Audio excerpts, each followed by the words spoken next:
الحمد لله الذي أنزل على عبده الكتاب ولم يجعل له عوجا قيما لينذر بأسا شديدا من لدنه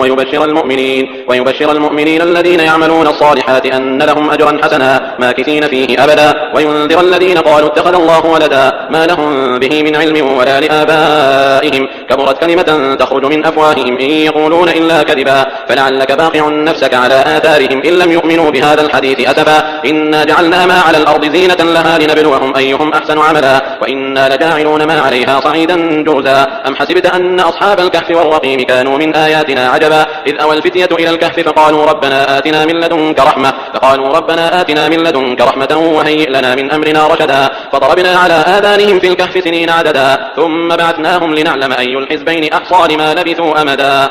نحن نقص عليك نبأهم بالحق إنهم فتية آمنوا بربهم وزدناهم هدى وربطنا على قلوبهم إذ قاموا فقالوا ربنا رب السماوات والأرض لن ندعو من دونه إلها لقد قلنا إذا شططا هؤلاء قوم اتخذوا من دونه آلهة لولا يأتون عليهم بسلطان بين فمن أظلم ممن افترى على الله كذبا وإذ اعتزلتموهم وما يعبدون إلا الله فأووا إلى الكهف ينشر لكم ربكم من رحمته ويهيئ لكم من أمركم مرفقا وترى الشمس إذا طلعت تداور عن كهفهم ذات اليمين وإذا غربت تقرضهم ذات الشمال وهم في فجوة من ذلك من آيات الله من يهد الله فهو المهتد ومن يضلل فلن تجد له وليا مرشدا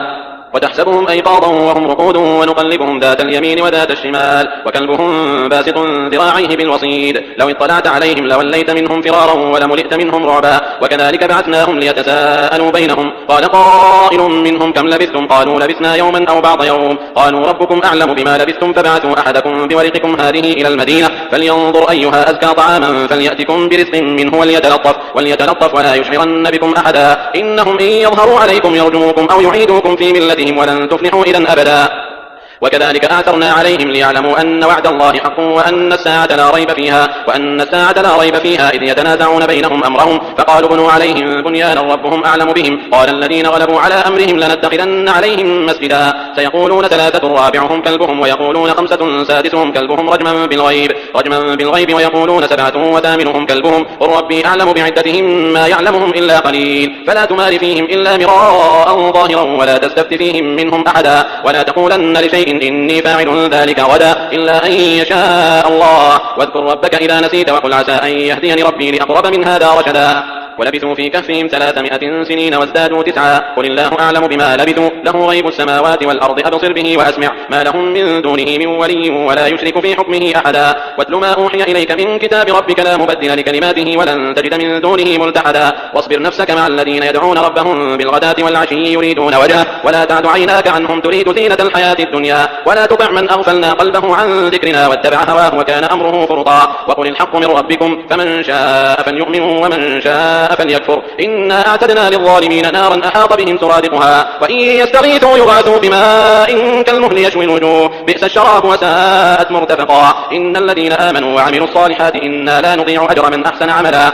أولئك لهم جنات عدن تجري من تحتهم الأنهار يحلون فيها من أساور من ذهب ويلبسون ثيابا خضرا من سندس واستبرق متكئين فيها على الأرائك نعم الثواب وحسنت مرتفقا واضرب لهم مثلا الرجلين جعلنا لأحدهما جنتين من أعناب وحففناهما بنخل وجعلنا بينهما زرعا كلتا الجنتين آتت أكلها ولم تظلم منه شيئا وفجرنا خلالهما نهرا وكان له ثمر فقال لصاحبه وهو يحاوره أنا أكثر منك مالا وأعز نفرا ودخل جنته وهو ظالم لنفسه قال ما أظن أن تبيد هذه أبدا وما أظن الساعة قائمة ولئن رددت إلى ربي لأجدن خيرا منها منقلبا قال له صاحبه وهو يحاوره أكفرت بالذي خلقك من تراب ثم من نطفة ثم سواك رجلا لكن هو الله ربي ولا أشرك بربي أحدا ولولا إذ دخلت جنتك قلت ما شاء الله لا قوة إلا بالله إن ترني أنا أقل منك مالا وولدا فعسى ربي أن يؤتيني خيرا من جنتك ويرسل عليها حسبانا من السماء فتصبح صعيدا زلقا أو يصبح ماؤها غورا فلن تستطيع له طلبا وأحيط بثمره فأصبح يقلب كفيه على ما أنفق فيها وهي خاوية على عروشها ويقول يا ليتني لم أشرك بربي أحدا ولم تكن له فئة ينصرونه من دون الله وما كان منتصرا هنالك الولاية لله الحق هو خير ثوابا وخير عقبا واضرب لهم مثل الحياة الدنيا كماء إن أنزلناه من السماء فاختلط به نبات الأرض فأصبح هشيما تذروه الرياح وكان الله على كل شيء مقتدرا. المال والبنون زينة الحياة الدنيا والباقيات الصالحات خير عند ربك ثوابا وخير أملا. ويوم نسير الجبال وترى الأرض بارزة وحشرناهم فلم نغادر منهم أحدا وعرضوا على ربك صفا لقد جئتمونا كما خلقناكم أول مرة بل زعمتم أن لن نجعل لكم موعدا. ووضع الكتاب فترى المجرمين مشفقين مما فيه ويقولون يا ويلتنا ما لهذا الكتاب لا يغادر صغيرة ولا كبيرة إلا أحصاها ووجدوا ما عملوا حاضرا ولا يظلم ربك أحدا. وإذ قلنا للملائكة اسجدوا لآدم فسجدوا إلا إبليس كان من الجن ففسق عن أمر ربه أفتتخذونه وذريته أولياء من دوني وهم لكم عدو بئس للظالمين بدلا. ما أشهدتهم خلق السماوات والأرض ولا خلق أنفسهم وما كنت متخذ المضلين عضدا. ويوم يقول نادوا شركائي الذين زعمتم فدعوهم فلم يستجيبوا لهم وجعلنا بينهم موبقا. ورأى المجرمون النار فظنوا أنهم مواقعوها ولم يجدوا عنها مصرفا. ولقد صرفنا في هذا القرآن للناس من كل مثل وكان الإنسان أكثر شيء جدلا. وما منع الناس أن يؤمنوا إذ جاءهم الهدى ويستغفروا ربهم إلا أن تأتيهم سنة الأولين أو يأتيهم العذاب قبلا. وما نرسل المرسلين إلا مبشرين ومنذرين ويجادل الذين كفروا بالباطل ليدحضوا به الحق واتخذوا آياتي وما أنذروا هزوا. ومن أظلم ممن ذكر بآيات ربه فأعرض عنها ونسي ما قدمت يداه إنا جعلنا على قلوبهم أكنة أن يفقهوه وفي آذانهم وقرا وإن تدعوهم إلى الهدى فلن يهتدوا إذا أبدا. وربك الغفور ذو الرحمة لو يؤاخذهم بما كسبوا لعجل لهم العذاب بل لهم موعد لن يجدوا من دونه موئلا. وتلك القرى أهلكناهم لما ظلموا وجعلنا لمهلكهم موعدا. وإذ قال موسى لفتاه لا أبرح حتى أبلغ مجمع البحرين أو أمضي حقبا فلما بلغا مجمع بينهما نسيا حوتهما فاتخذ سبيله في البحر سربا. فلما جاوزا قال لفتاه آتنا غداءنا لقد لقينا من سفرنا هذا نصبا. قال أرأيت إذ أوينا إلى الصخرة فإني نسيت الحوت وما أنسانيه إلا الشيطان أن أذكره واتخذ سبيله في البحر عجبا. قال ذلك ما كنا نبغ فارتدا على آثارهما قصصا فوجدا عبدا من عبادنا آتيناه رحمة من عندنا وعلمناه من لدنا علما. قال له موسى هل أتبعك على أن تعلمني مما علمت رشدا قال إنك لن تستطيع معي صبرا وكيف تصبر على ما لم تحط به خبرا. قال ستجدني إن شاء الله صابرا ولا أعصي لك أمرا.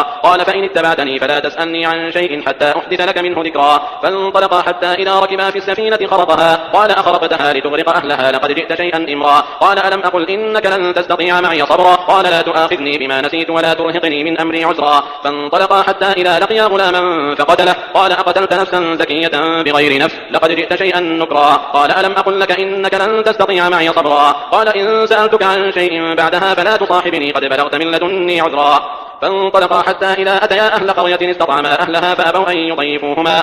أن يضيفوهما فوجدا فيها جدارا يريد أن ينقض فأقامه قال لو شئت لاتخذت عليه أجرا. قال هذا فراق بيني وبينك سأنبئك بتأويل ما لم تستطع عليه صبرا. أما السفينة فكانت لمساكين يعملون في البحر فأردت أن أعيبها وكان وراءهم ملك يأخذ كل سفينة غصبا. وأما الغلام فكان أبواه مؤمنين فخشينا أن يرهقهما طغيانا وكفرا فأردنا أن يبدلهما ربهما خيرا منه زكاة وأقرب رحما. وأما الجدار فكان لغلامين يتيمين في المدينة وكان تحته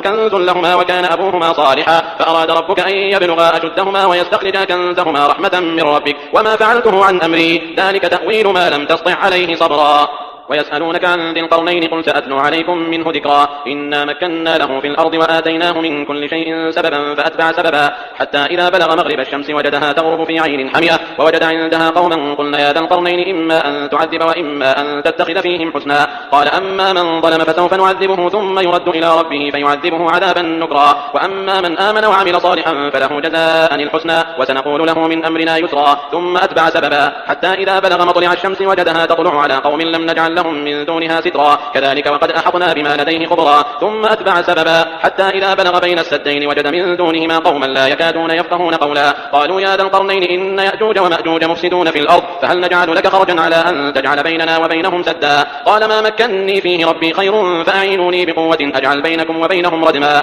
آتوني زبر الحديد حتى إذا ساوى بين الصدفين قال انفخوا حتى إذا جعله نارا قال آتوني أفرغ عليه قطرا. فما استطاعوا أن يظهروه وما استطاعوا له نقبا. قال هذا رحمة من ربي فإذا جاء وعد ربي جعله دكاء وكان وعد ربي حقا وتركنا بعضهم يومئذ يموج في بعض ونفخ في الصور فجمعناهم جمعا وعرضنا جهنم يومئذ للكافرين عرضا الذين كانت أعينهم في غطاء عن ذكري وكانوا لا يستطيعون سمعا أفحسب الذين كفروا أن يتخذوا عبادي من دوني أولياء إنا أعتدنا جهنم للكافرين نزلا قل هل ننبئكم بالأخسرين أعمالا الذين ضل سعيهم في الحياة الدنيا وهم يحسبون أنهم يحسنون صنعا أولئك الذين كفروا بآيات ربهم ولقائه فحبطت أعمالهم فلا نقيم لهم يوم القيامة وزنا ذلك جزاؤهم جهنم بما كفروا واتخذوا آياتي ورسلي هزوا إن الذين آمنوا وعملوا الصالحات كانت لهم جنات الفردوس نزلا خالدين فيها لا يبغون عنها حولا قل لو كان البحر مدادا لكلمات ربي لنفد البحر قبل أن تنفد كلمات ربي ولو جئنا بمثله مددا قل إنما أنا بشر مثلكم يوحى إلي أنما إلهكم إله واحد فمن كان يرجو لقاء ربه فليعمل